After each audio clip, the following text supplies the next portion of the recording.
So Andrew is not going to be here today. It's going to be me. So yeah.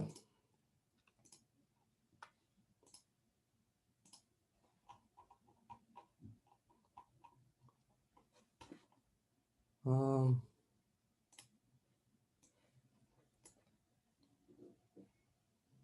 so yeah, if you have any questions, just type them out in chat. I'll try to answer them.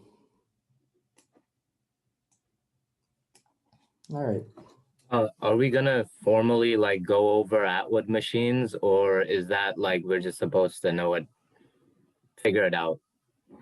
Well, we can do Atwood machines like a bit later, All right, but for gotcha. now, I want to try to get through like content, Mhm. Okay.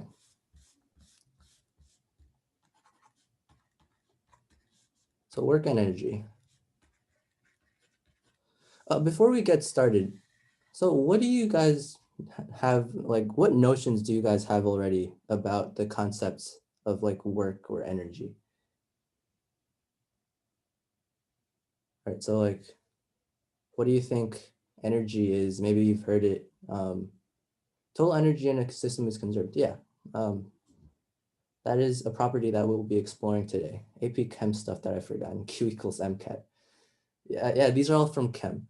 Okay, but like you guys sort of have the idea, right? So energy is basically a property of an object. And it's something that is in limited amount in the universe, and it dictates, how something moves and the position of an object. All right. So first, we're going to be looking at kinetic energy because this is probably the simplest type of energy. And kinetic energy is basically defined as um, the energy. Let me just move something real quick.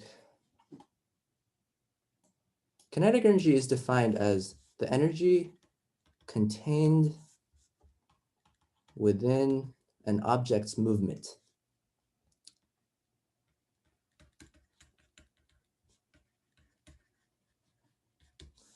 So we define K to be half times mv squared, where m is the mass and v is the current velocity of the object. All right, so this is kinetic energy. Right, and then if you want units for it, it's measured in joules, which is the capital letter J, right? But then if you want it in terms of the fundamental units, then you just look at the combination we have here, which is going to be kilograms times meters squared over second squared. Okay, so now the next thing that we're going to be defining is work. And work and kinetic energy are going to have like a very direct correlation with each other. So work is basically an action done on an object, and it causes acceleration. So for example, if I were to apply a force onto a block, right? And then it's gonna start moving in some direction. However, you're almost never going to be just applying the force in a single instant. You're going to be applying the force over some distance, right? Because first of all, there's no such things such as like being instantaneous in physics. And also, like, let's just say you're pulling a string, right? And there's a string and you are pulling on the block. Like this is your hand and you're pulling it. So as you're applying the force, the block is going to move a certain amount. And this certain amount is going to be what work sort of consists of, right? So then that's why we can define work, or W, as the force multiplied by the distance. Or rather, it's the dot product of the force and the distance. right? So then who remembers what a dot product is from when we did vectors?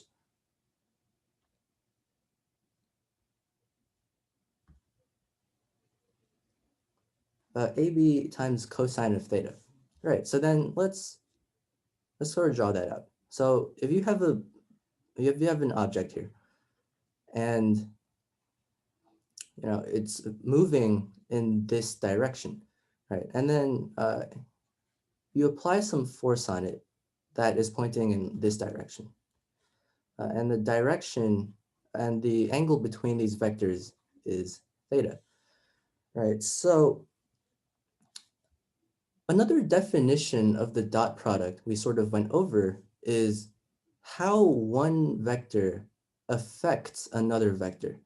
So in this case, we're looking at how much the force affected the trajectory of the object, right? So for example, let's just say that a box is sliding on ice, right? So the surface here, this is ice, and it's moving sort of in this direction with a velocity v, and then you apply a direct downwards force on the box.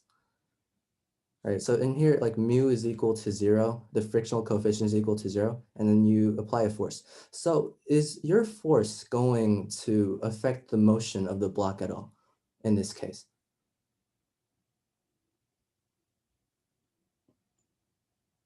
So like yes or no, and why do you think that is? No. No? Okay, and why is that?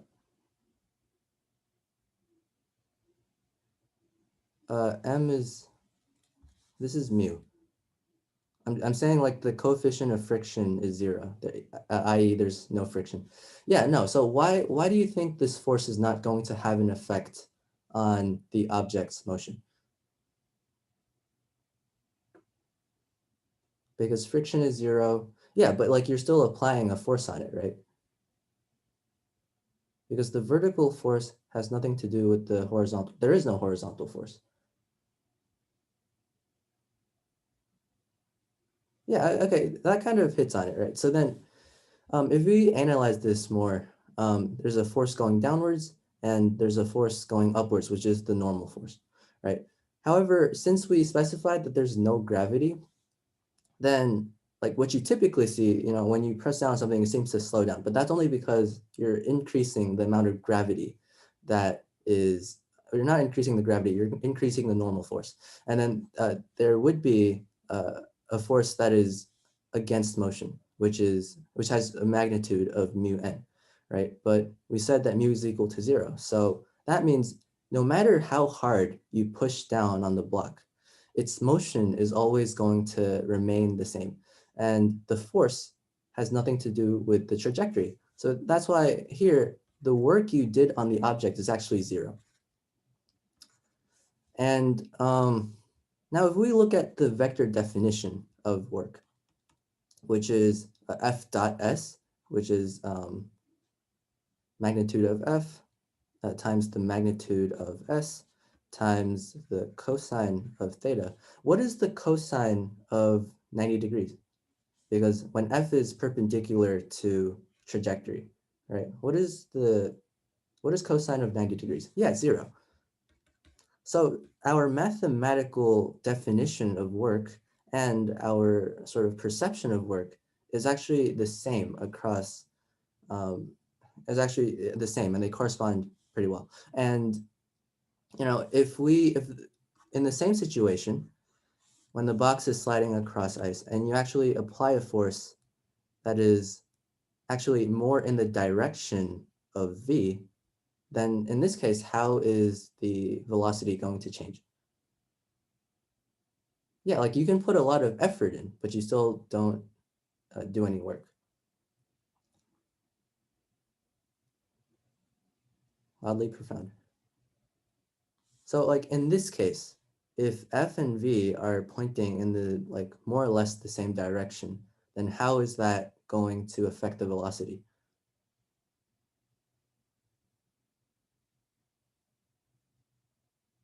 Yeah, this is V. Yeah, so in this case, V increases. So I'm gonna make a new page and actually draw this a little bit bigger. This is V, and let's just say like this is F. F increases velocity by a magnitude of F cosine of theta.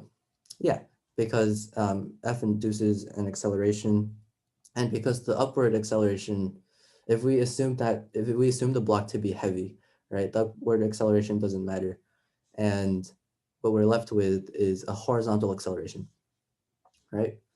And this angle of theta, it got smaller. So if we look back at the dot product,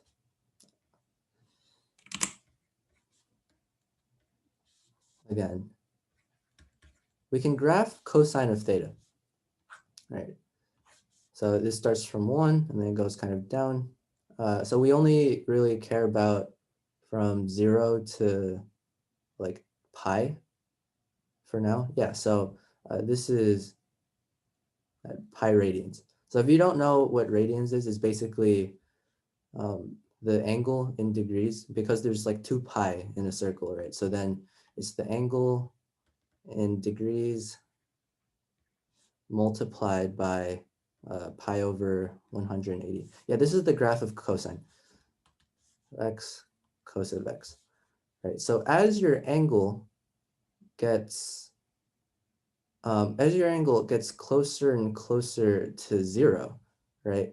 The force is going to have more and more of an effect on the velocity, which is why you're doing a lot more work when the angle is a lot smaller, right? However, when the force becomes perpendicular to the trajectory and it's not affecting the motion, then you're doing 0 work, which is here. Right, this is when F is perpendicular to S.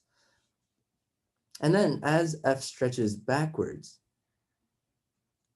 it actually does negative work because it's going against the trajectory and it's slowing it down, right? So that's why here the work is going to be negative for anything that is to the left of perpendicular. All right, so any questions on work so far?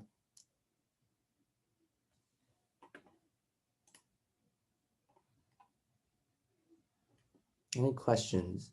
Feel free to like raise your hand as well. No? Okay. I will continue. So this basically generalizes work pretty well for one dimension, right? Where a block is moving on the x-axis and it is affected by a force that is also in effect pointing in either the x-axis or the negative x direction, right? So, which is why I want to generalize this.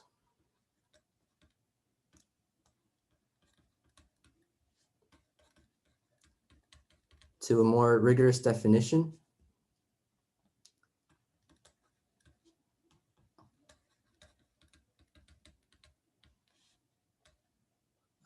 With a curved path and non-constant force. All right, so if you notice back here, right, F dot the displacement, right? So this would only work if your displacement were a straight line and your F were constant, right? Because then these two are sort of things that you can multiply. However, if at different positions on the trajectory S, F varies, and also S is not like a straight path, right? That means like this definition of work doesn't really suffice. So this would only work for straight S and constant F. Good joke. What's a good joke? All right. So what do we do for a curved path and non-constant force? So first, what I wanted to do was consider a straight path with non-constant force.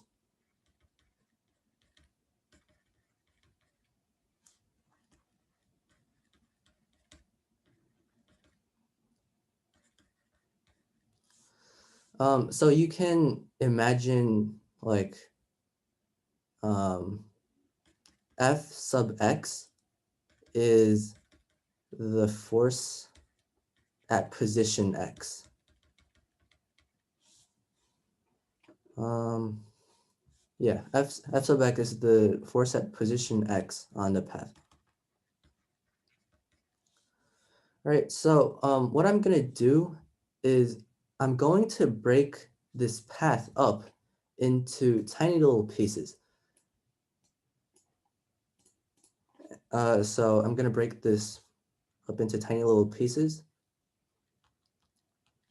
so that like each segment of my path is as small as possible. All right, actually, I don't even have to do this with a straight path. I can do this for like any general curved path where, just have some path here. I'm gonna break this up into infinitesimally small pieces. And what I'm doing with this is that at each little segment on the path, the force is like pretty much constant. Right? It's the same thing that we did with velocity, right? Where we proved that the area under the VT graph is the displacement, right? Because we broke time up into small segments where at each little time segment, the velocity was more or less the same, right? And then we could treat that as a rectangle and then sum these up because we knew how to. Why did you say approximately constant? Well, approximately constant. That just in the limit it becomes constant. But then if you still remain at the small segment, then it's like approximately constant. All right. So then let's let all of these little segments have the same length. And this length is going to be called like ds, right? Where the entire trajectory is just going to be s. This is a small segment of the trajectory called ds. And of course, it's going to be a small vector that is tangent to the trajectory. All right, so now let's consider the force that is applied on the object at this segment. Let's just say it is over here, right? This is F sub, this is just F sub x, right? So by our definition from the straight path and constant force, we can say that the work over here done is equal to F sub x ds, right? And then of course there's a dot product here, F sub x dot ds. But of course, this is only a little component of the work because this work is only done on a small part of the trajectory, right? We want to find the work that is done over this entire trajectory. So, which is why we say that this is dw, which is basically to say a small part of work. And what this means is that now that we have like dw and f sub x ds, we can sum all of these little pieces of work together, right? And then by summing all of these little dw's, we can sum like f sub x ds's, and these will be equal. So from this, we can say that the integral, which is, as we said last time, is like the sum of little pieces, right? The integral along the path of dw is equal to the integral along the path of f sub x dot ds, right? And so this is just like the integral of 1, right? And this is just going to result in w. But then the right part, we're not really able to massage it down any further. And you're just going to have to carry out some vector calculations with the dot product. But what this basically tells us is W is equal to the integral along the path of f sub x dot ds, where ds is a small part of the distance and f sub x is the force at each part.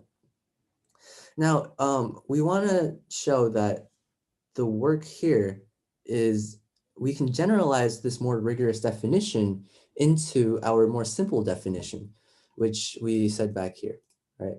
Work is equal to F dot S.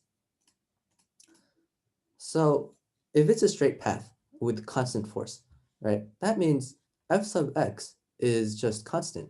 And because we can factor out constants, from integrals. We can just say that f is equal to the integral along the path f sub x times the integral of ds, right? But again, this is the integral of 1 ds, which we sort of did over here as well. And this is just equal to f sub x times the displacement itself, or f sub x dot the displacement itself, right? Which is the same thing we arrived at back here.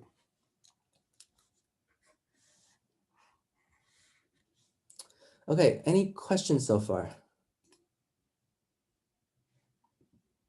Did the rigorous definition of work?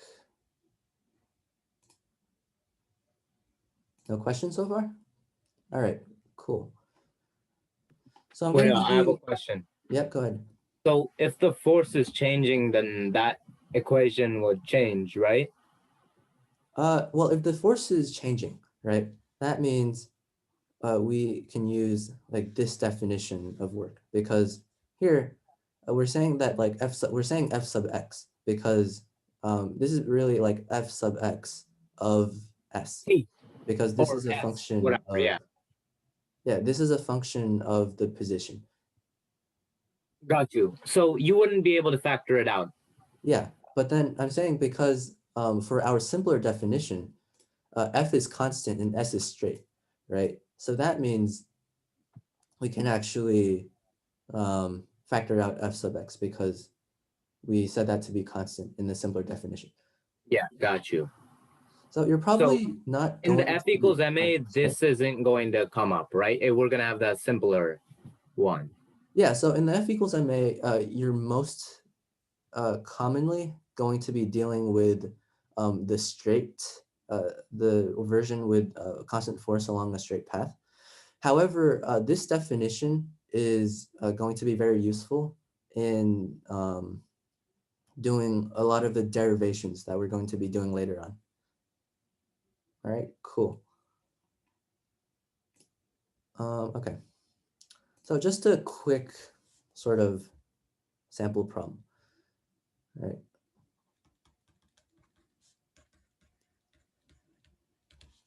Quick problem. You pull a block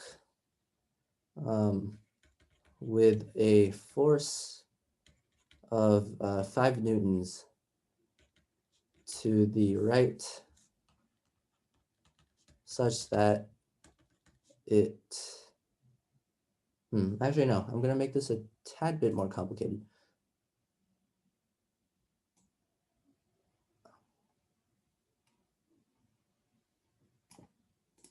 You pull a block starting at position x is equal to 0, right? With a force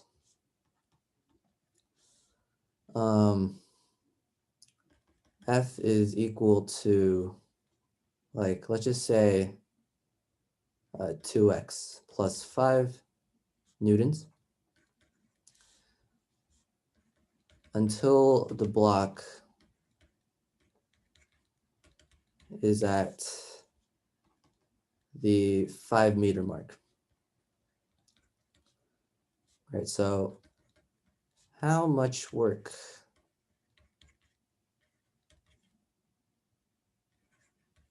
did you do?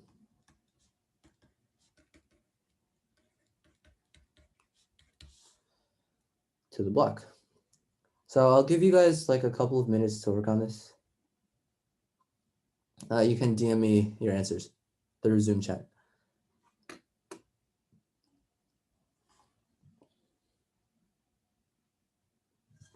Oh yeah, and Reed mentioned angle, which is, yeah, so F is parallel to S, always.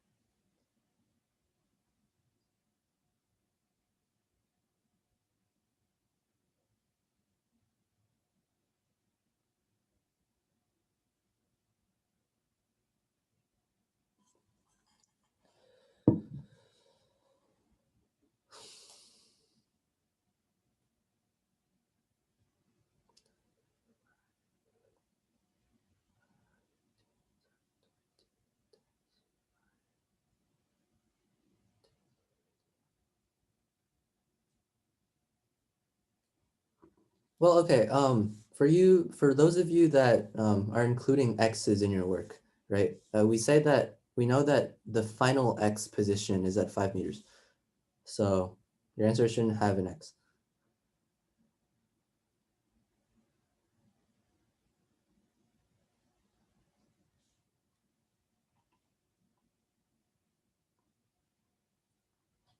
Let me actually do this.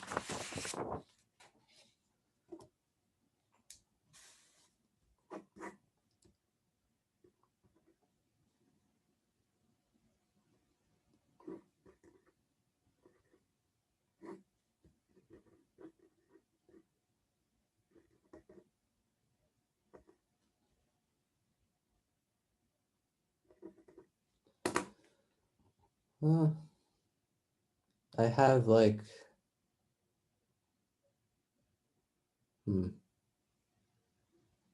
yeah, I see one correct answer so far. And I have like 3 different answers. Um,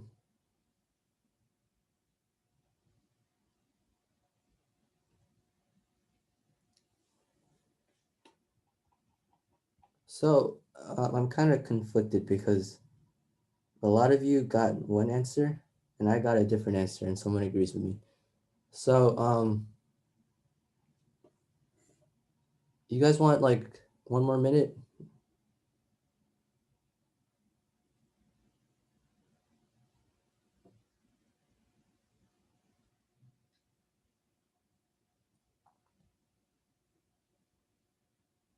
Okay, Ivan, do you want to present? I liked I don't know. I just took like the average and then like multiplied because of what you were saying about like taking the integral. Yeah, so I just found the area under 2x plus 5 from yeah. So I found like the area of that triangle, and like at the beginning it's 5, and at the end uh at, at at 5 meters your force will be 15. This picture is not to scale. All right.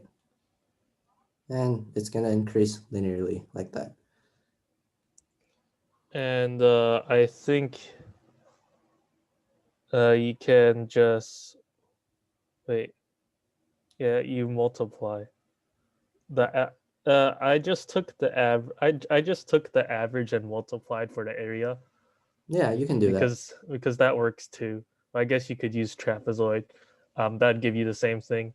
And So the area of that is going to be 50. Yeah, so a refresher, the area of a trapezoid is equal to a half times base 1 plus base 2. So in this case, it's 5 plus 15 times the height, which is 5. Right, and this is 20. So this becomes 10 times 5 is equal to 50. And because we know that the unit for work is equal to the unit for force times the unit for distance, work is measured in Newton meters. And there's no real like special unit for it. It's just Newton meters. And also because I established that F is always parallel to S, that means there's no like angle to worry about, or you have to calculate the cosine. Right, okay, so 50 Newton meters. Any questions? So how did all of you get 75? I kind of want to know. I saw a lot of 75s. Yeah, I think everybody just substituted in 5 into force, and then they got 15 and multiplied. Is that what happened?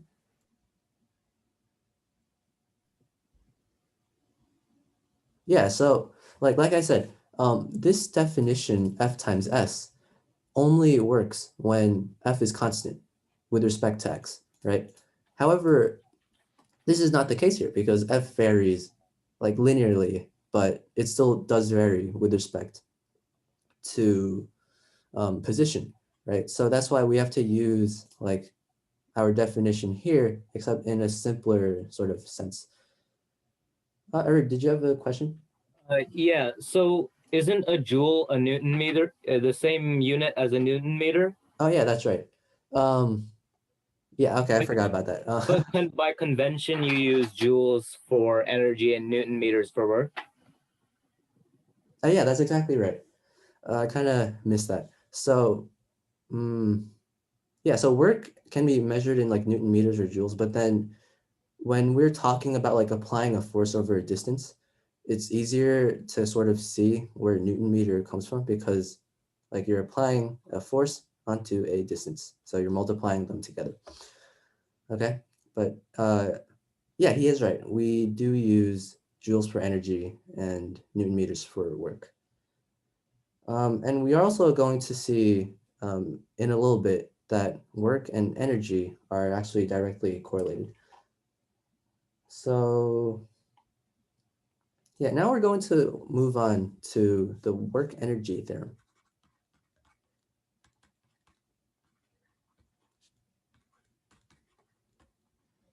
And this is a theorem because it can actually be proven, albeit like not very rigorously. And like if you're a math kid and you know calc, you're going to be kind of screeching, but forgive me here. Okay, so the work energy theorem basically states that if you did some amount of work, right, it's going to be equal to the change in kinetic energy, which is equal to half mvf squared minus half mvi squared.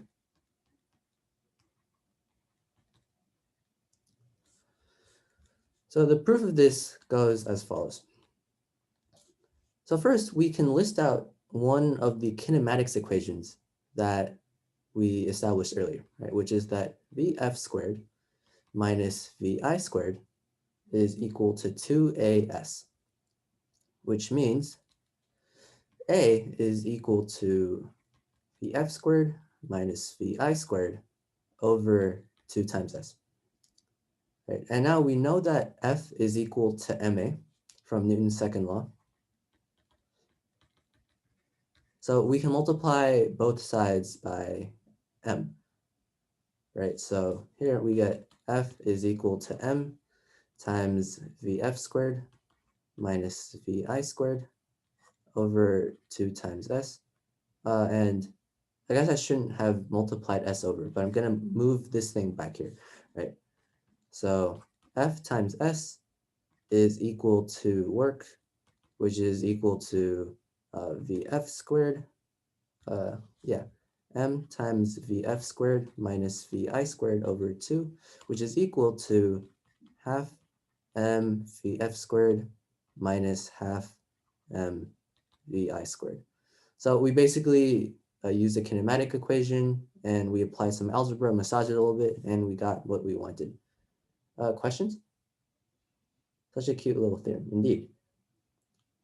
Okay, so who can tell me what is flawed about this proof of work energy theorem? Is it doesn't account for the angle? Yeah, that's one reason. Anything else? There's actually a lot wrong with this. If Vf is smaller, no, work can be negative. That doesn't actually matter.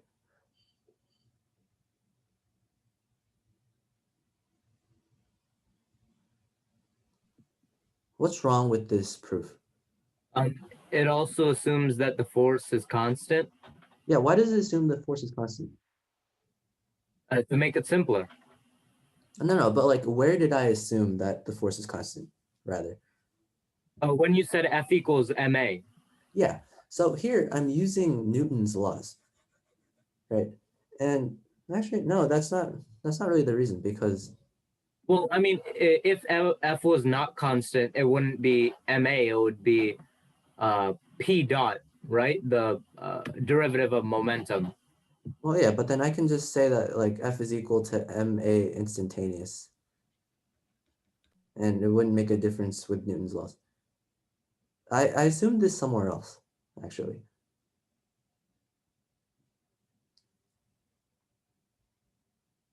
Oh, yeah, I did assume. The two as. Yeah. Yeah, so this is completely correct, because if you remember from our lecture with the kinematic equations, we explicitly said that they only worked if acceleration were constant, and that when you're actually using the kinematic equations on contests, you're not going to be dealing with many situations where acceleration wasn't constant. But in like for this derivation, if acceleration were constant, this would imply that the force were constant. And so, which is why my proof here only works for certain cases of F, right? And that doesn't really quite cut it, because the work energy theorem is actually supposed to work for any force and any path, right? So we're actually going to expand on this a little bit. So this is flawed. So here's what the real proof. So this is the rigorous proof of work energy theorem. So we're going to start with like the rigorous definition of work, which is the integral over the path of f dot dx, right, or ds rather. No, I'm going to use x. Okay, so we can decompose f into ma, right? M a dot dx r. And honestly, it doesn't matter. So like we're going to make another assumption here. We're going to assume that m is constant, right? But actually this assumption is pretty reasonable, because m is constant much more often than it is not. And also what we're really worried about is that f isn't constant, not m, right? So we can factor x assumes a straight path in the L hat. All right, fine. We're going to go with convention. Dr.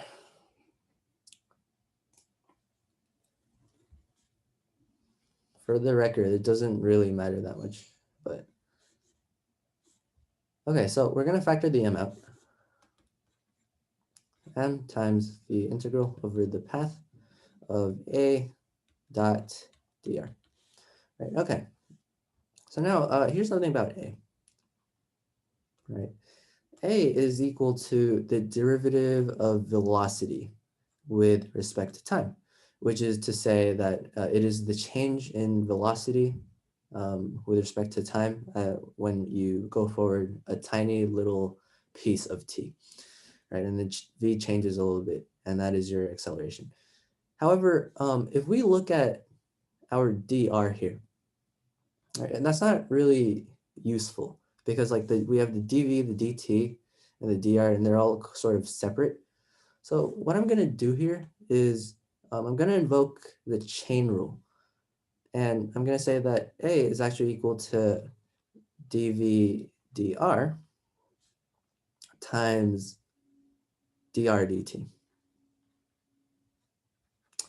So if you guys are sort of in calc class or something, don't do this. It's going to make your teacher mad.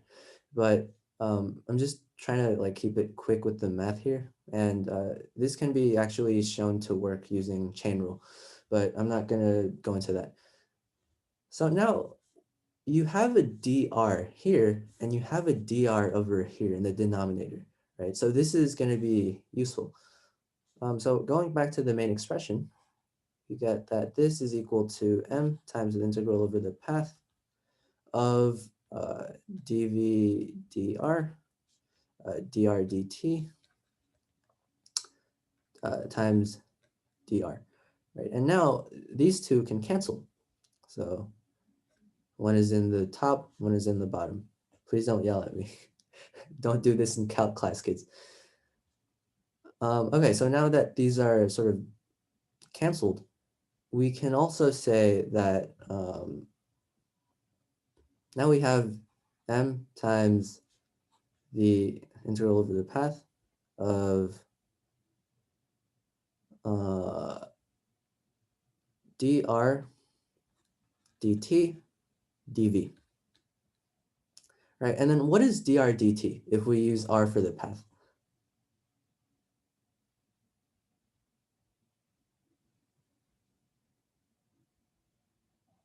Yeah, dr dt is v. It's the change in position with respect to time.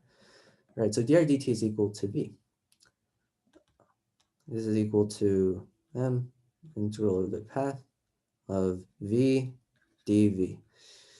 And so this is a really simple integral to solve because you know you're integrating something with respect to itself, right? But then we also need to pay attention to the bounds of our integration because we said that this is the integral over the path, right? So that means if we can actually erase this sort of shorthand and replace it with the don't do it. So this is the velocity at x x initial. Yeah, if you show it to any math teacher, they'd smack you. This is velocity at x initial, and this is the velocity at x final. Right, so then because we're integrating along the path. So that means, as an aside, the integral of like x dx is equal to half x squared because, well, plus c, but we don't worry about that for now. Because this is called the reverse power rule, right? So basically, if you take the integral, you get here, but if you take the derivative of the right side, then it's supposed to go here. This is called the fundamental theorem of calculus. So if you differentiate half x squared, then you use the power rule and you get back x, right? Which is what we have over here. Yeah, so using this, we can go back to our integral and say that this is equal to m times half v squared from vxi to vxf. And, you know, with this, now what's left to do is just plug in and subtract. So this is equal to half m, right, yeah, vf. No, I'll just call it vf and vi, whatever. Sorry for the inconsistency. VF VI. So this is half mVF squared minus half mVI squared. Yeah, so physics is full of like these really sort of hand wavy calc tricks, which is why math teachers get mad at you because they don't want you to fall victim to these bad practices. So you have to learn, you have to get your calc fundamentals down before you actually submit to these. But for now, like just keep this in mind. Just know that it works. Okay, teach calc first. I don't think we have time for that.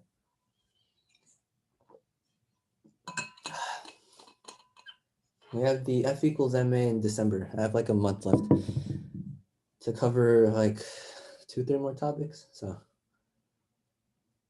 all right. So with that, we actually get the same thing that we got before. So this is W. W equals to this.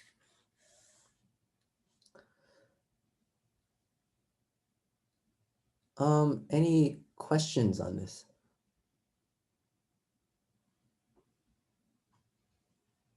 Any questions at all? Like this is a very like, I guess, dense proof.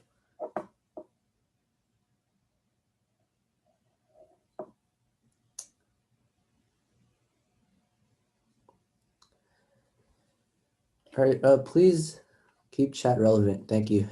Okay. So, I guess I'll give you guys a problem to do. Actually, not yet.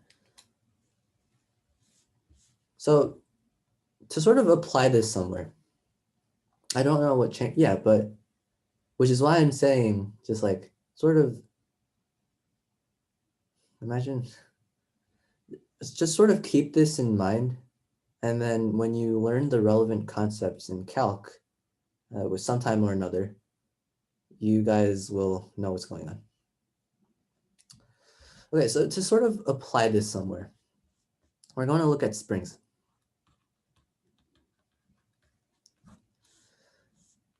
So from what you know so far, what are some properties of springs that you already know? Like what happens to a spring when you pull on it? For example.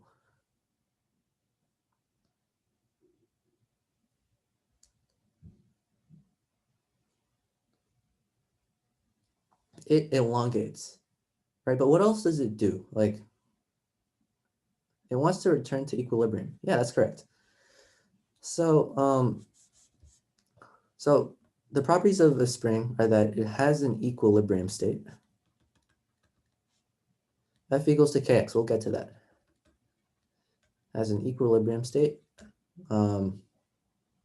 and is able to elongate. Okay, so I guess a more rigorous definition is that like, so we sort of draw springs in physics with like this little jagged line.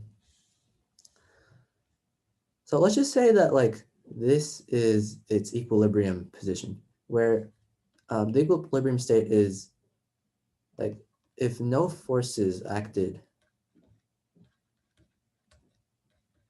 on it, this would be the length.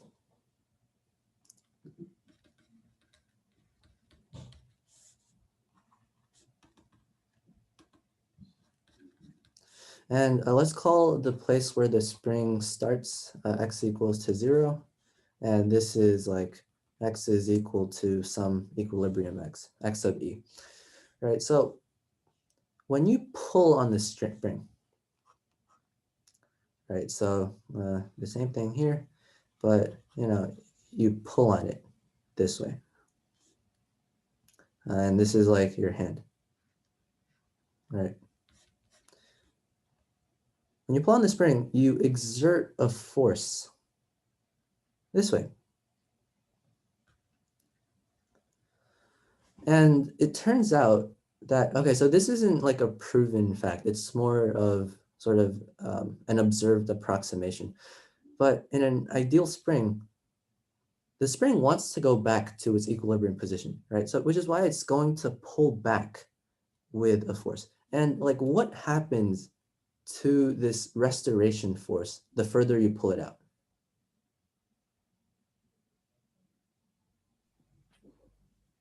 It increases. Yeah, the restoration force increases the further you pull it out, right? So that means it's going to be, I'm gonna call this FR, right? The F restoration and F applied. This force of restoration, restorative forces, yeah, but again, I'll get to that.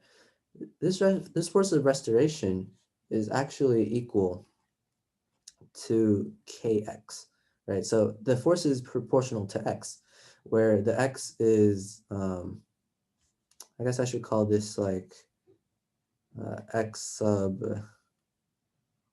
L for like the second letter in elongation, right? So this f of r is equal to k times x of L. So which makes sense because the more you pull a spring, the more the force of restoration is actually going to be.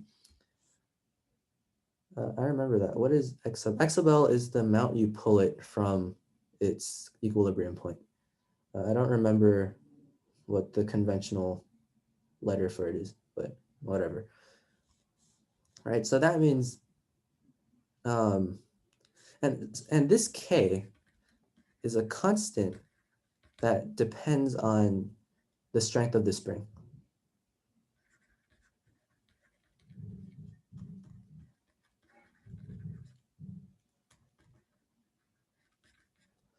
So for example, if you have a really weak spring, like a slinky, right? Like you can like pull that apart and like close together and it doesn't really take any effort whatsoever. However, like, do you guys know about the sort of spring, like the metal springs you find in cars? Or like, I don't know another good example, but like, do you know about in keyboards? Um, Keyboard springs are also kind of weak. Actually, yeah, but like pen springs are a bit stronger. And yeah, the springs that hold trampolines are really strong, right? So if you wanted to stretch one of the trampoline springs a really long distance, that's going to take an enormous amount of force because your K is going to be really large. So like, which is why we can say like F of R is proportional to X. So this means proportional to. And also F sub R is proportional to the K as well, right? But K is going to be a constant. So if we look at the graph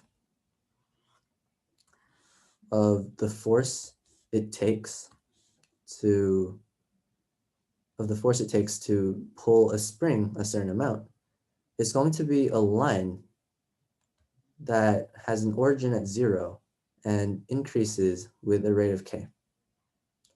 Right? And specifically, the line is going to have the equation y is equal to kx. Right? So, of course, if you're actually pulling a spring, the head of the spring is moving like with your hand, the distance that you're pulling. Right? So in this case, and if you want to keep the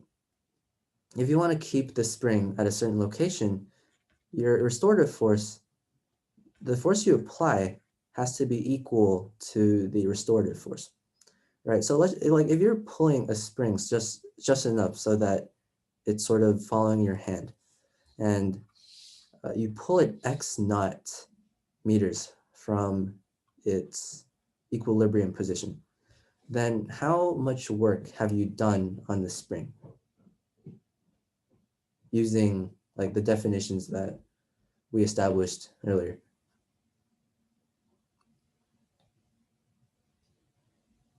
Anyone? In terms of like k and x naught.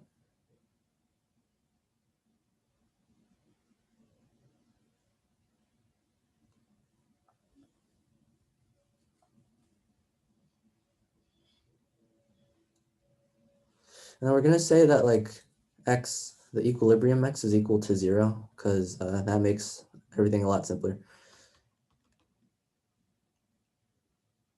The spring that ties the Earth to the sun. All right. Wouldn't it be 0? Well, why would the work be 0? Because S is equal. Well, no, I'm saying that like if you pull the spring a certain amount, like x naught away from its equilibrium position, then how much work would you have done? Kx times x. You're close, actually. You're missing something.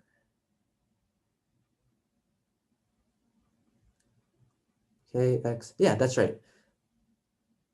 FRS cosine of theta. Well, if you're pulling on a spring, then the force and the movement have no angle. So cosine of 0 is equal to 1. So it's just f times the integral of f. And then the dot just becomes like multiplication. But yeah, Carol is correct. It's k times x over 2. And this is because when you look at the area under the graph of the fx, the area under fx from 0 to x naught, right? Work is equal to the integral from 0 to x naught of kx dx, right? Like you don't have to worry about how to do this because this is a pretty simple shape. It's just a triangle. And we know that the base of the triangle is equal to x naught. And what is the height of the triangle?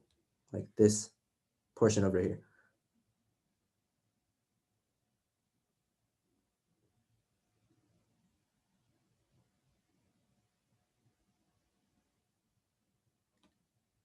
Where's the height of the triangle? We know that this line is y equals kx, right? So at x is equal to x naught, what is the y value? FR.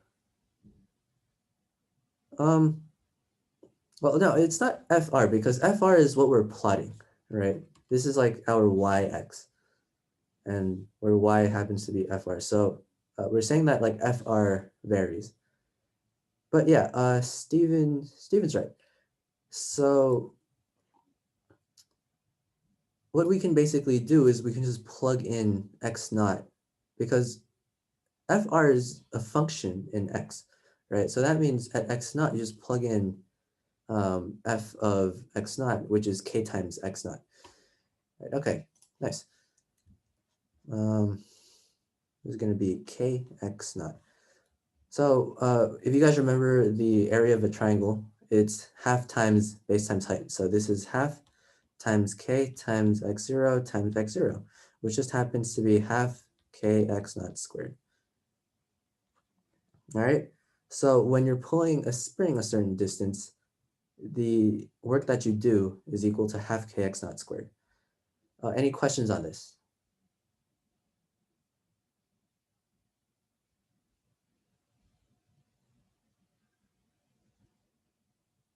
Any questions? No? All right, let's continue. So I guess we can do another quick question. So let's consider like the equilibrium, x is equal to 0, right? Say at equilibrium,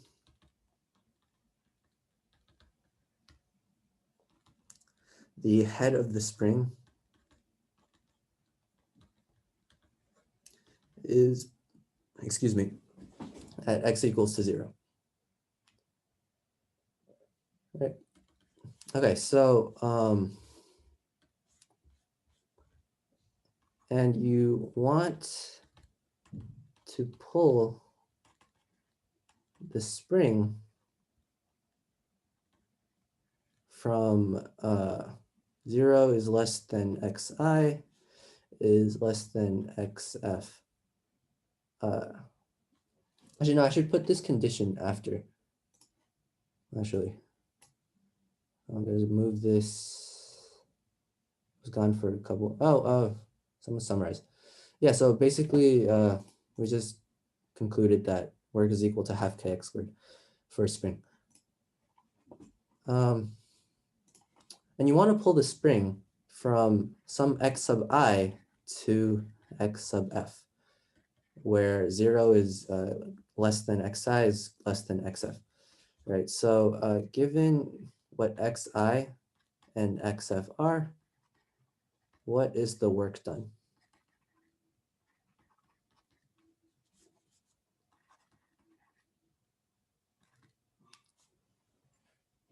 So again, you can PM me your answers.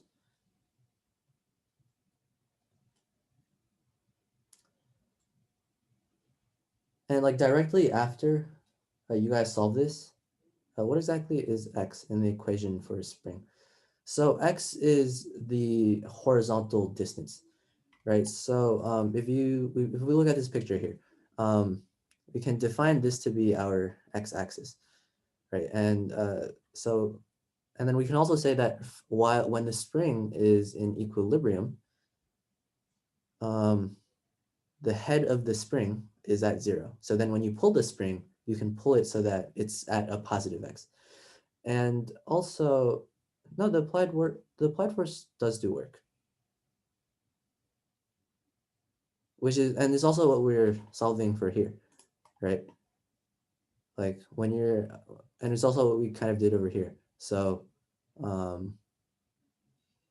I guess like when you're doing this, you have to have like FR is equal to FA for it to actually be able to stretch.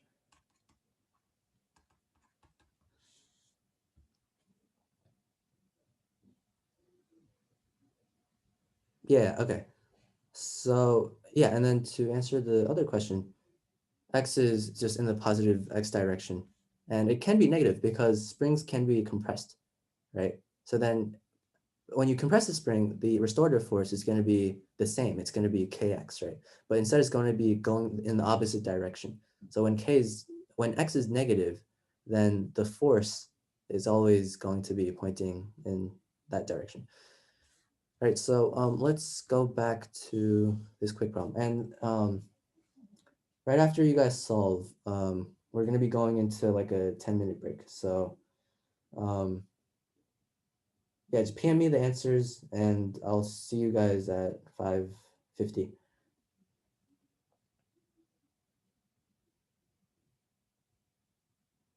Where we will sort of review the solution to this simple problem.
Half k xf minus,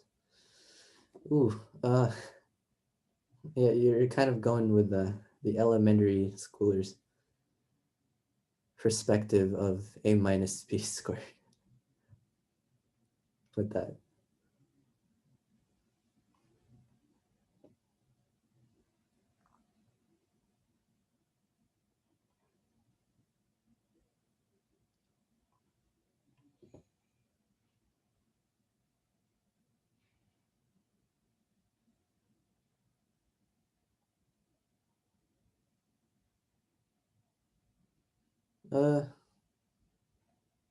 K is a coefficient, yeah. K is dependent on the strength of the spring. So if K is larger, like for one of these metal springs, it takes a lot more force to pull it. W equals to yada. Yeah, that's correct, Mo. Da, da, da. Yep, Ivan, that is correct.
Oh yeah, by the way, this entire thing was called Hooke's Law.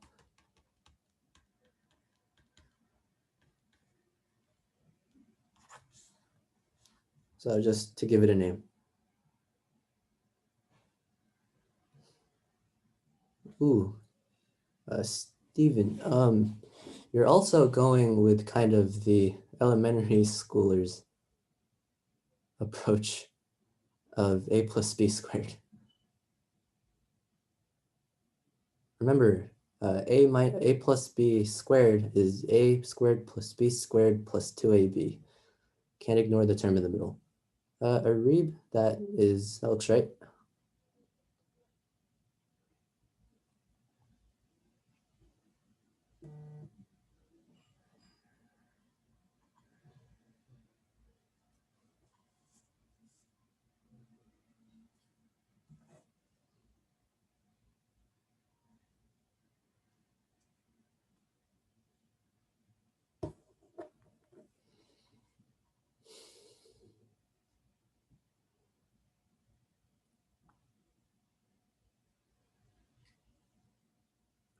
I'll be back in a couple minutes.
All right, I'm just gonna read a couple more answers. Richard, that looks right. Yeah, no one else really said.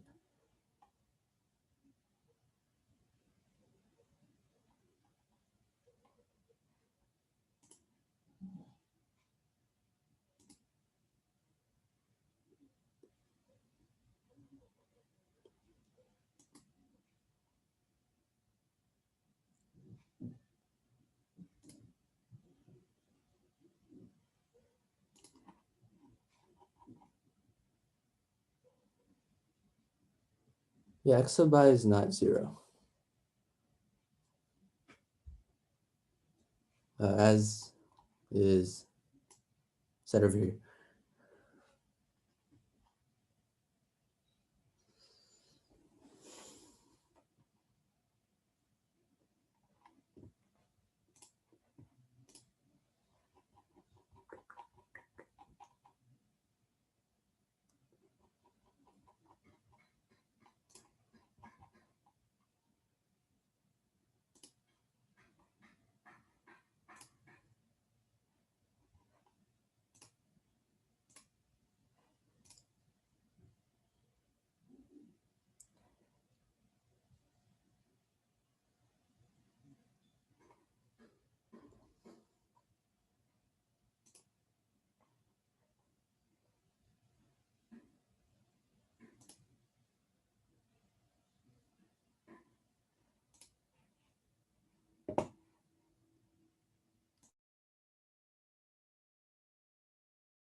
All right, it's 5:50. Welcome back. Welcome back.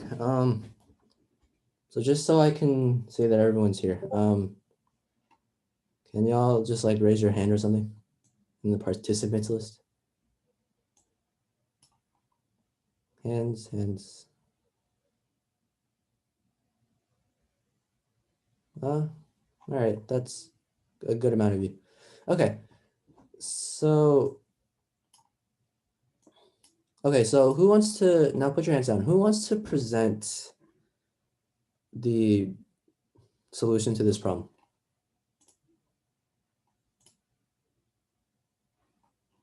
Ivan, Arib, Stephen. Stephen, do you wanna? No? Okay. Ivan or Arib? Yeah, let's have Ivan. No? Okay, so like you have the graph of like Okay. I forgot the displacement and the force. Yeah, force and that thing. Yeah, and then like you have that thing. Yeah, y equals kx, Mm-hmm. and then you have you have like you've already previously stretched it, so like you've already done a bit of work in previously stretching it to xi, which is its current state. So and now you want to stretch it to xf, and like so you want to find like the amount of work you get from this state to that state, and so then you can just use like the formula and like find the area, like find the integral, and then like you find the area underneath, and then this is just k xf, and this is k xi, because these points have to satisfy the equation. So yeah, and then you drop the lengths. So yeah, you just plug them into an area of a trapezoid, which is 1/2 times sum of the bases k xi plus kxf times the height, which is xf minus xi. And then like you can make this look nicer if you want into like difference of squares. So like 1/2 k x k x f squared minus k xi squared. Yeah. Okay, yeah, very good. So at the end you get half k xf squared minus, yeah.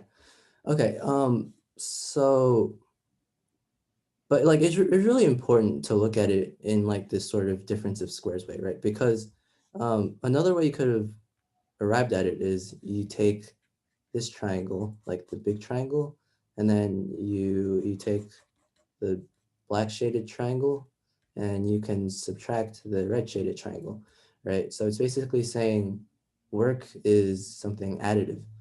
And you can take like the work to get to xf minus the work to get to xi. And this is the work you do in total from I to f, right? I'm using kind of sloppy notation here, but, and then this is going to be equal to half kxf squared minus half kxi squared. Okay, any questions on the solution?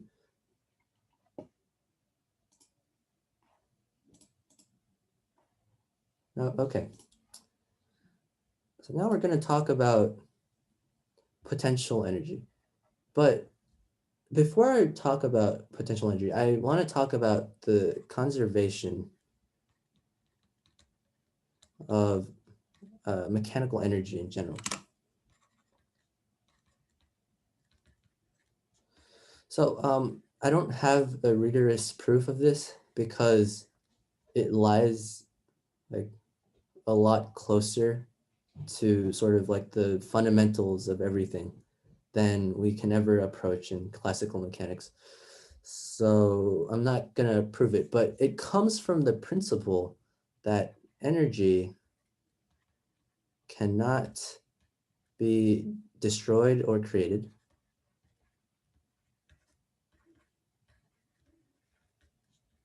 but it can be transformed.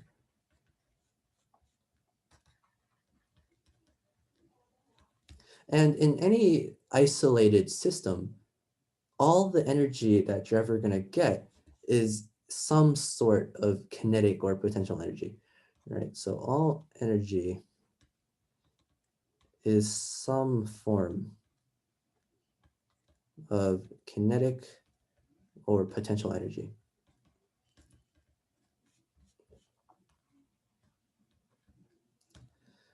So this means if you add together the kinetic and potential energies, it should be constant. Right, so that means K. So we use the letter U for potential energy. I'm not sure why. K plus U is equal to E, and this E stays constant. Right. Of course, the K and the U can interchange, right? So for example, at one instant, you might have more kinetic energy and less potential energy, or in another instant, you might have more potential energy and less kinetic energy. So like you can transform one into the other by like a couple of different means, but when you sum them together, they're always going to be constant in an isolated system, which is why like this sort of conservation equation is very important and applicable in problem solving, right? So it has many applications.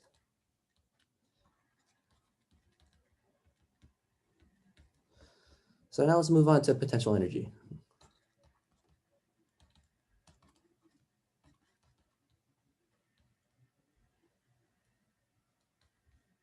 So potential energy is defined as the energy contained within the position of an object.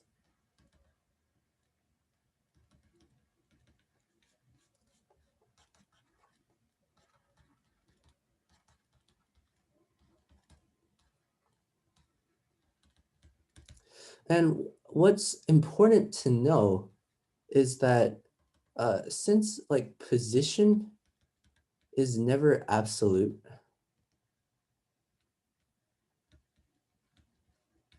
and is always relative, right? Like you can say, you know, I am standing like to the right or under a tree, right? Since position is never absolute, then the measurement of potential energy is required to also just be in relation to another position, right? So U is measured with respect to some base position.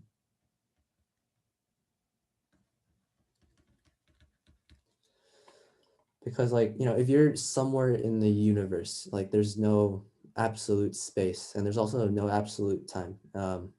That's proven by like some big brain quantum mechanics fellas, or I don't know. You can look into that if you want, but I'm not going into that. And we can take gravitational potential energy as an example. All right, so let's just say that aren't you the big brain QM fella? No, not yet. So first of all, let's just say you have like this sort of thing, right? Where this is the ground at one point, and then there's some sort of like elevation. So if I have an object that falls from here to, from the top of the step to the bottom of the step, right? You can't really say for sure which one is really at zero, because like if you say that this one is zero, then like that's fine, right? But like if you, let's just say you define the lowest one to be zero, then that means what if there were something lower, right? So then this being zero can't really work. And then if you say that this is zero, then there could always be like some lower position. So like your definition of zero as an absolute position doesn't really work. But what you can do is you can just say that like we can define u is equal to zero. Isn't this that one? Okay, let's keep it on topic, please. Define u equals zero to be like the where the lowest object is.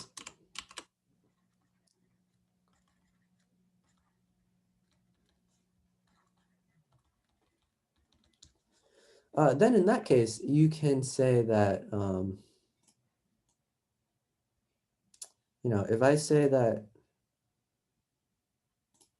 u is equal to 0 here, then this means this is going to have some positive potential energy, right? That u is equal to like a. But if you say like this is equal to 0, then here you can just say like u is equal to negative a. But we'll get more to potential energy, like gravitational potential energy later. So first of all, I want to talk about force versus energy. All right, okay, so first of all,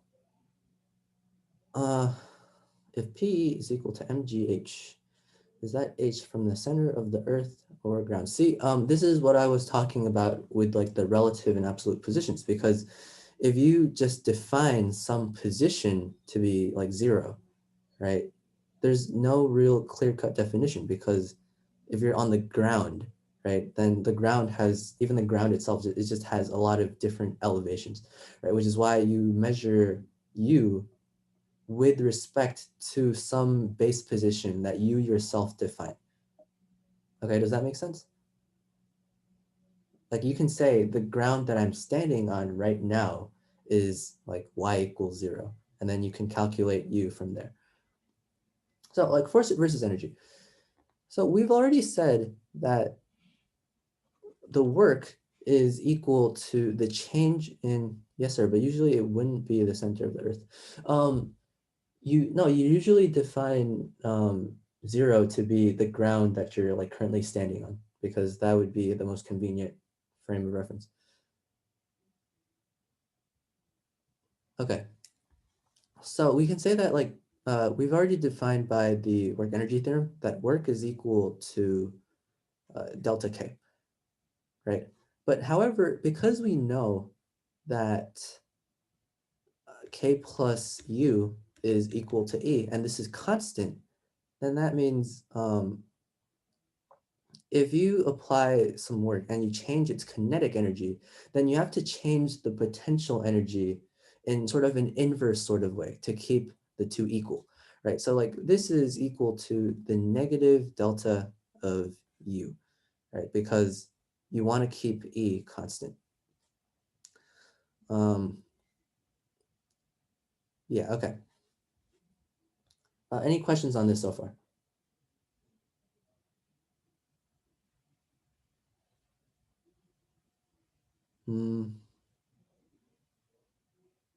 Okay, so now we're going to sort of decompose W into our short path segments again, right? And then we're going to say like a short amount of the work, which is a small amount of the work, which is done on the short segment of the path, is equal to the F at that part of the path times dx. Why is delta K is equal to negative delta U? Because you want K plus U to be constant, right? Therefore, if you're changing the kinetic energy, you're also changing the, any energy that is changed into kinetic energy has to come from the potential energy, right? Which is why the two like changes have to be sort of opposite. But why is E equals to 0? It's not.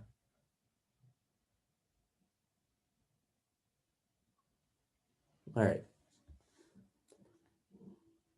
Okay, so dW is equal to Fx dx, right?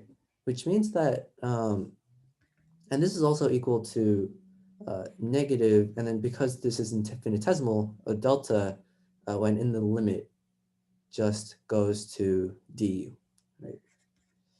And then what I'm going to do here is I'm going to put this dx over here, and then just say that the F applied on any path or at any instant is equal to the negative derivative of potential energy with respect to the path, or negative du dx.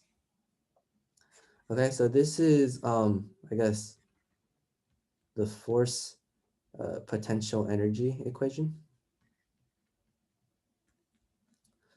So how are we going to like use this? Well, there's no immediate application I can think of, but like, so sometimes you're going to be shown a graph of like energy versus position, right? And then you're going to be asked like, what is the force at this position of x? So then, and you can do that just by taking the negative derivative. Okay. So let's move on to like some practical applications of our potential energy definitions. So the first is gravitational potential energy.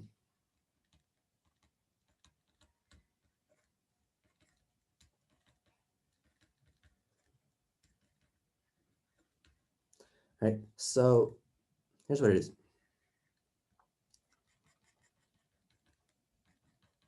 So let's just say that the ground we're using here is at like y is equal to 0. And then you have a ball suspended in midair, right? So negative 1 times d dx mgx is equal to negative mg. And we'll get to that. So right now, since it's not moving at all, what is the kinetic energy of the ball? Yeah, so k is equal to 0. That means all of the mechanical energy of this ball is stored within the potential energy. So U has all energy. Right, okay. So now let's let this ball drop to the ground, right? And you let this ball go and then it drops to the ground and then now it's here. All right, so at this point, what is its potential energy? And let's just say like this is a height h. So what is the potential energy here at this position? Position 1, k is equals 0, U has all energy. What about position 2? So U is equal to, well, actually, no, you don't know what U is equal to yet. So find the kinetic energy at this point in time by using K is equal to half mv squared.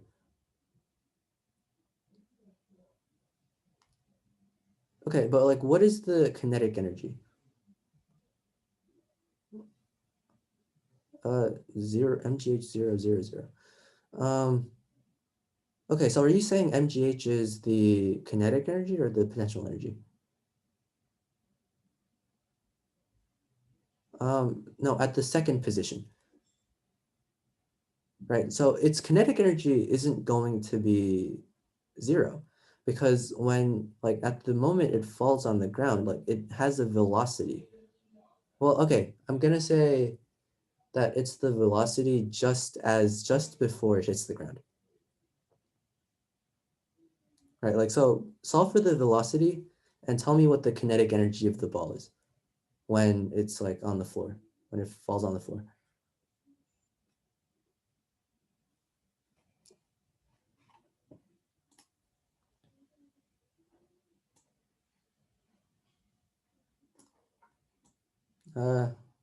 Yeah, Reed. I gotta go. All right. See you next week. All right, peace, man. You gonna post the video? I will. All right, good looks.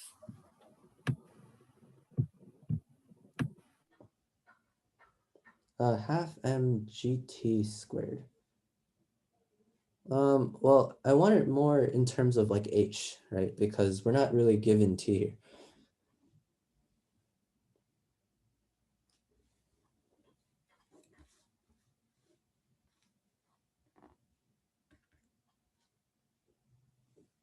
So like if an object is h above the ground and then you drop it, what is its velocity like when it hits the floor?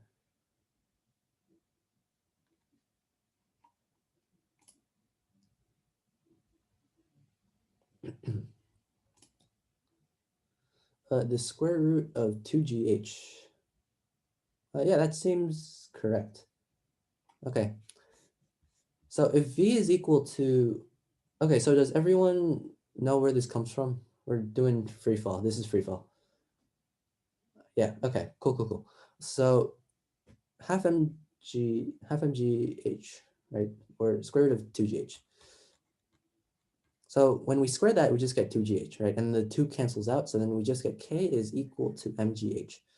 And this is equal to like this is equal to the energy, the total energy, right? From, because at this point, u is equal to 0, because all the potential energy was transformed into kinetic energy. So what this means is that this is also the potential energy in position 1. It's also equal to mgh. And since this was a height h above what we defined as 0, then that just means that the potential energy caused by gravity is just equal to mass times gravity times the height above the ground, no matter what. Okay, any questions?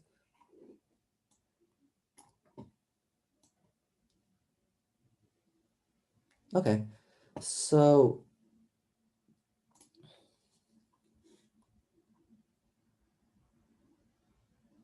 gravity is what is known as a conservative force.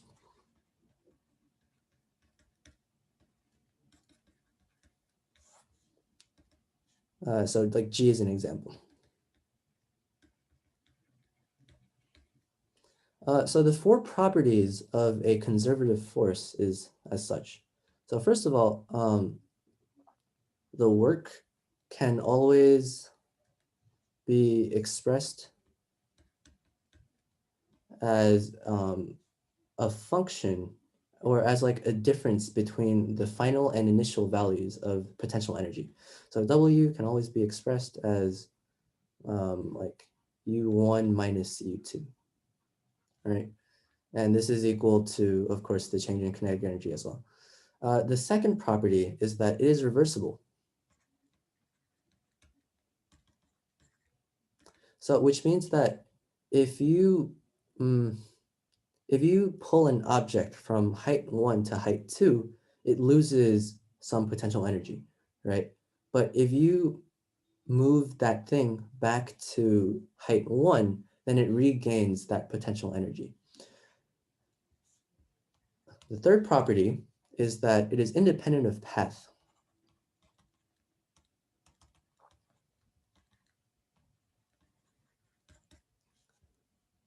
State function. Yeah, I guess you can say that under a conservative force, potential energy is the state function. And fourth, when the start point is equal to the endpoint, then the work done by the force is 0.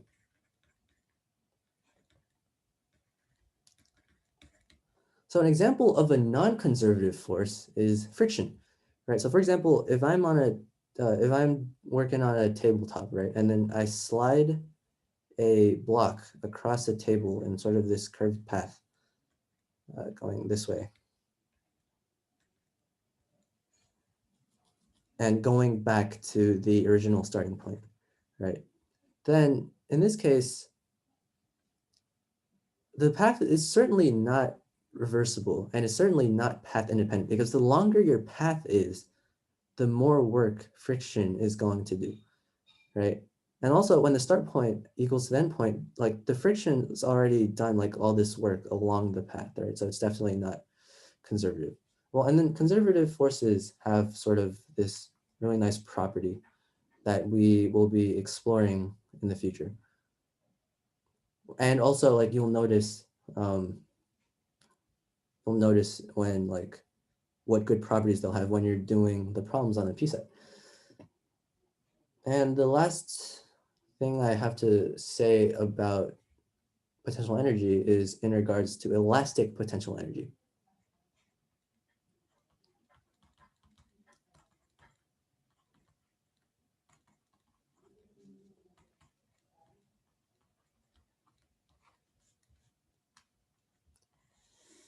Oh God. And conservation. Right, so the restoration force of a spring is actually also going to be a conservative force. And which is why we can say that like W, any work done is equal to U1 minus U2 is equal to K1 minus K2 minus K1. And then if we get rid of W from this equation, then we get K1 plus U1 is equal to K2 plus U2. All right, so the potential energy of a spring is also going to be dependent on the position, right? Because just like how gravity pulls an object downwards towards the ground, a spring is going to try to pull something towards like its equilibrium position, right? It's always going to act to decrease the potential energy of an object. So yeah, but you can also get this just from our energy conservation law. So what this means is when you convert the K's and U's all into their equations in X, and you get half Kx1 squared.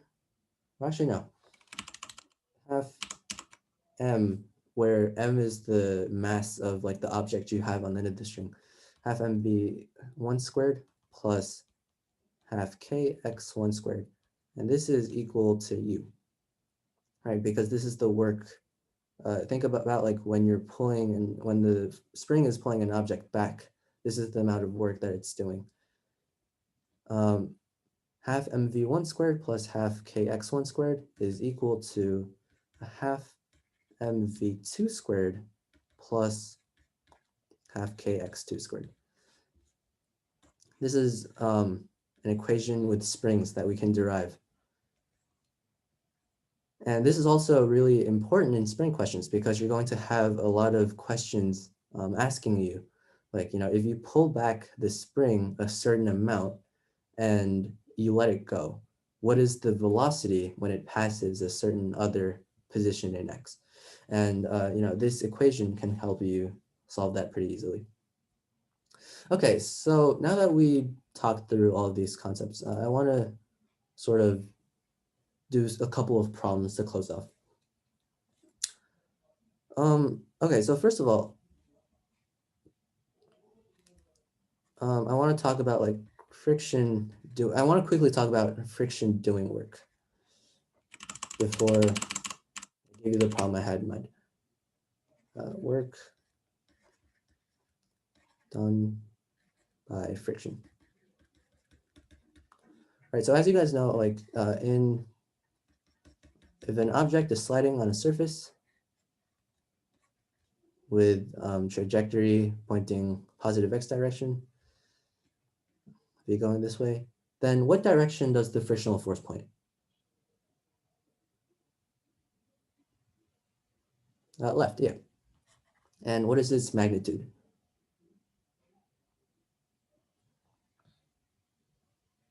Mu normal. Right, mu n. Okay, so then if the block slides k meters, then how much work has friction done? If the block slides k meters to the right, let's say.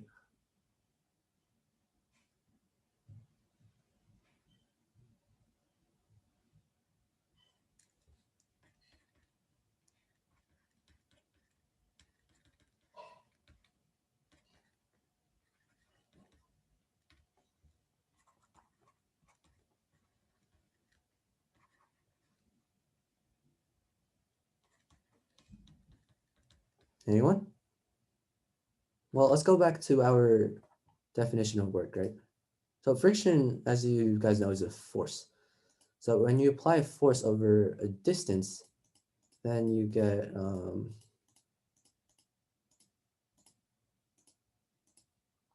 yeah, so then in this case also it's easier for you because the force is constant, right? And also the path is straight. So you have like F dot S. Yeah, it's going to be K mu N. All right, let's go back to my slide. The work is equal to the frictional force dot the that thing, which is equal to mu N times K. But what is the angle between the direction of motion and friction? No.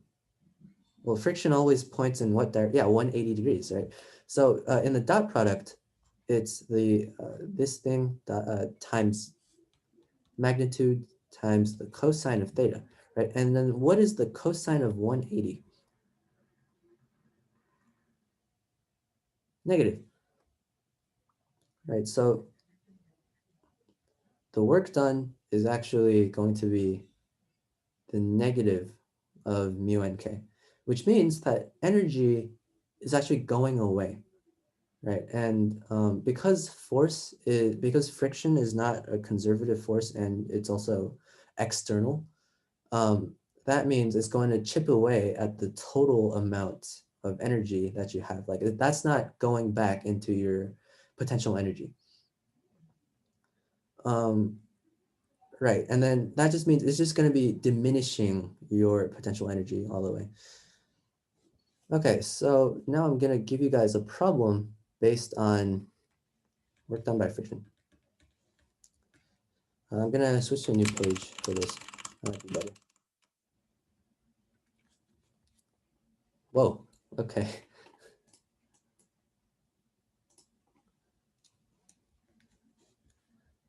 So let's say we have, that was a terrible ramp. This ramp has an incline of 60 degrees, and this ramp has an incline of 30 degrees. Okay, so the block slides from a height equal to h from the first ramp, and it's going to go like, okay, let's ignore the fact that there's a corner here, and then let's just assume that when it slides, it's going to smoothly go from one ramp onto the other. Okay, so that's one assumption we're going to make. And also, let's assume that the friction from the first ramp on the block, friction from ramp 1 to the block is equal to like 0.1, and let's just call this the second ramp, right? So the mu from ramp 2 to the block is equal to 0. So this is frictionless, right? And then so now the problem, now I want to ask, what is the height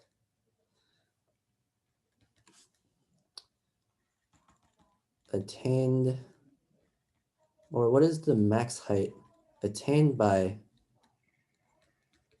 the block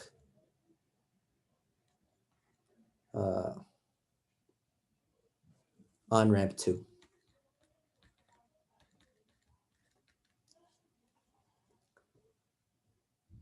Right, so it's going to like slide and then slide back up, and eventually it's going to go back down onto the friction, onto the ramp with friction.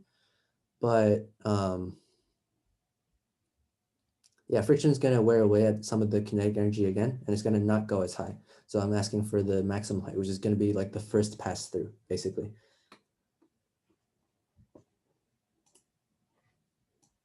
And if no one manages to solve this, before the end, which is 6:30, then I will just put this in your problem set so you can work on it.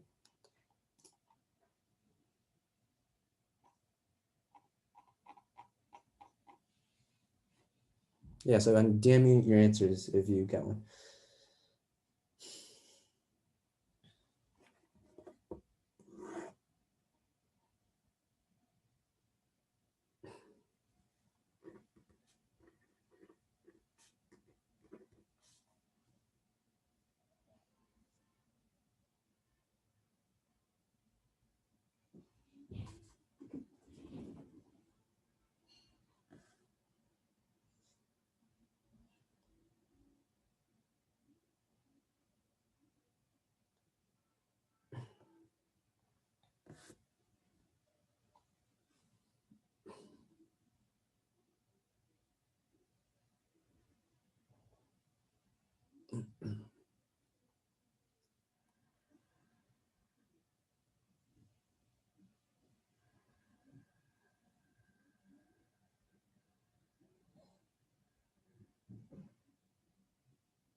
Oh, someone's annotating. H over sine 60. Yeah, that's going to be the path, the length of the ramp distance.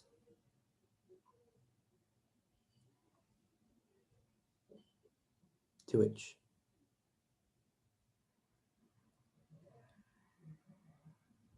I don't think it's going to be 2h.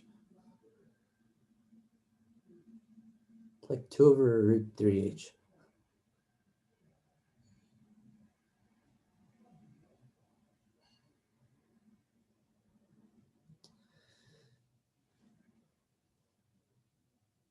Yeah, okay. So, it's 6:30. So I guess none of you have solved it yet. So keep working on this problem. We'll be going over it next week, probably, and it's going to be on your P set. Right. Yeah, so the number of P sets that have been submitted lately has been sort of dropping. So please do the P sets. The problems are important for you to practice your problem solving. Yeah, so and if you need any help, I will be there during office hours. So if there are no other questions, then I will see you all next week. Have a good day. Bye.